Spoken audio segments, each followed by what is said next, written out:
문제는 뭐냐면 내가 마음에 들지 않는 사람 중에서도 왠지 그야말로 죽이고 싶을 정도로 지나치게 미운 사람이 있어요. 대답 안 하셔도 돼. 있는지 없는지. 근데 저 인간은 진짜 확 어떻게 했으면 좋겠다. 이런 사람들이 없지 않다. 살다 보면 없지 않다. 왜 그러냐? 그거죠. 왜 그러냐? 여러분, 왜 그러냐 하면 나의 문제, 내가 인정하기 어려운 나의 문제가 상대방한테 보였을 때 내가 단지 싫어하는 정도를 넘어서서 그런 짙은 미움이 그 속에 작동이 되는 거예요.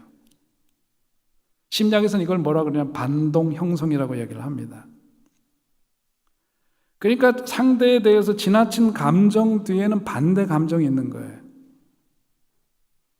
부자에 대해서 막 못되게 욕을 하는 건 뭐냐면 그 속에 뭐냐면 진짜 자기도 뭐가 되고 싶은데 부자가 되고 싶은데 부자가 되지 못하는 그런 그 감정을 감추기 위한 표현이 그렇게 나오는 거죠.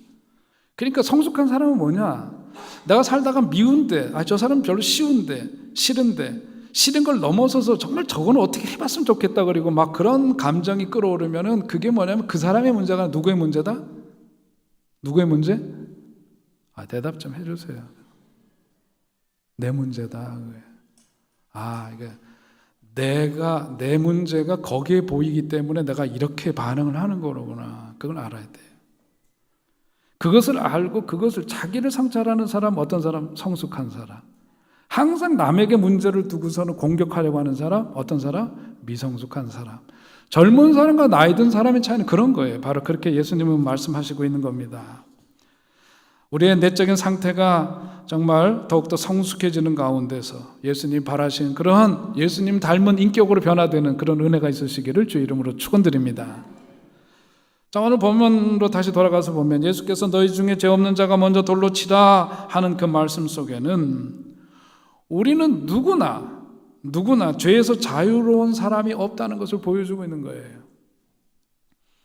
오늘 본문에서 주님께서 말씀하시는 건 그 여인이 죄가 없다고 얘기하시는 게 아니에요. 또 한편으로는 어차피 다 같은 죄인들인데 서로 뭐 따질 게 뭐가 있냐, 서로 좋은 게 좋은 거지 이런 식으로 그냥 덮어두고 사는 게 좋은 거다 이렇게 말씀하시는 것도 물론 아닙니다. 죄는 죄인 거예요. 그럼에도 불구하고 예수께서 이렇게 말씀하신 이유는 이 여인을 정죄하는 사람들에게 무엇보다도 먼저 너희들 자신을 살펴보라는 그 뜻을 전하고 계신 겁니다.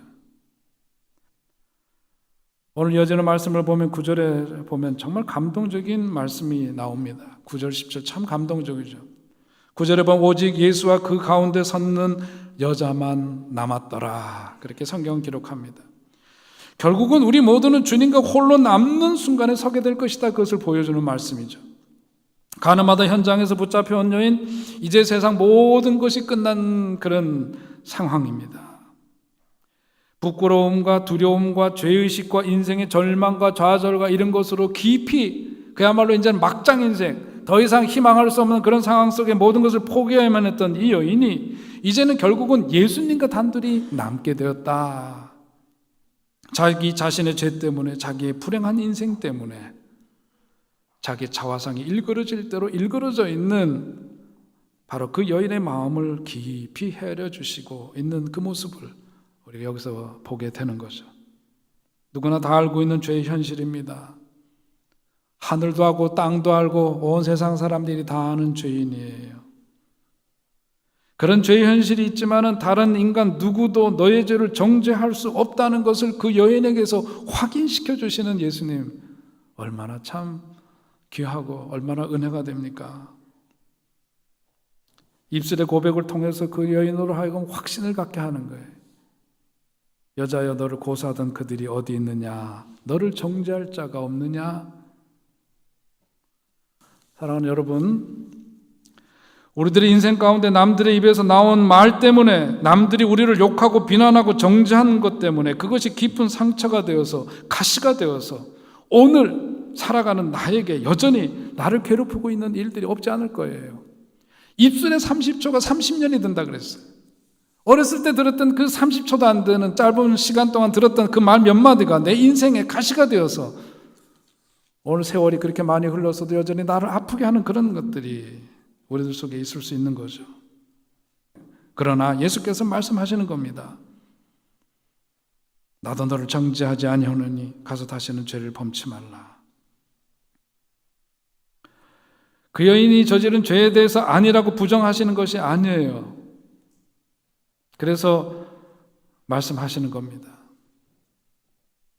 나도 너를 정죄하지 아니하노니. 여러분, 우리가 이 성경을 대하면서 예수께서 그냥 용서를 선포하셨구나, 그냥 이걸로 이렇게 보면은 안 돼요. 그렇게 성경 읽으면 안 돼요. 오늘 성경 말씀이 뜻하는 건 뭡니까? 죄에 대해서는 분명히 값을 치러야 돼요. 죄의 삭스 뭐라 그랬어요? 사망이다 그래. 죄값을 치러야 되는 거예요. 그러니까 예수께서 나는 너를 다시 정죄하지 않겠다라고 하는 그 말씀 속에는 뭐냐면, 너가 지은 죄, 더 나아가서 세상 사람들이 지은 그 죄의 문제를 해결하기 위해서 당신이 이제 십자가에 못 박혀 죽을 것에 대한 그 죄 지은 인생들을 향해서 대신해서 희생할 그런 준비를 하고 계신 주님이시기 때문에 당신께서 친히 십자가에서 그 여인의 죄를 담당하시고자 하시는 그 뜻이 그 속에 담겨져 있기 때문에 가능한 선언인 거예요. 용서에는 희생이 있어야 하고 죄의 값은 사망이기 때문에 지불해야만 되는데 예수님 그것을 지불하시겠다는 거거든요. 십자가 사랑과 십자가 보혈의 은혜로 말미암아.